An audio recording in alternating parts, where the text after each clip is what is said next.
అల్లూరి సీతారామరాజు జిల్లా రాజవొమ్మంగిలో తమ సమస్యలు తక్షణం పరిష్కరించాలని మండలంలోని అంగన్వాడీ వర్కర్లు సోమవారం స్థానిక ఐసీడీఎస్ కార్యాలయం ఎదుట బైఠాయించి నిరసన కార్యక్రమం చేపట్టారు.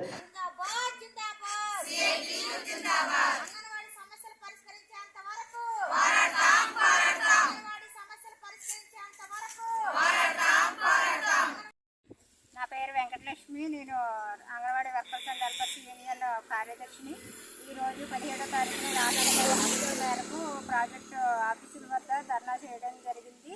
ఈ 42 రోజులు సమ్మె చేసి ఉన్నాం. మేము 42 రోజుల్లో గత ప్రభుత్వం ఒక మినిట్స్ కాపీ కింద రాసిచ్చింది. ఆ మినిట్స్ కాపీ ఏ ప్రభుత్వం వచ్చినా సరే అమలు చేయాలి. కానీ ఈ ప్రభుత్వం మాత్రం ఏమీ పట్టించుకోకుండా ఉంది. 42 రోజులు సమ్మె కాపీని వెంటనే అమలు చేయాలనేసి మేము డిమాండ్ చేస్తున్నాం.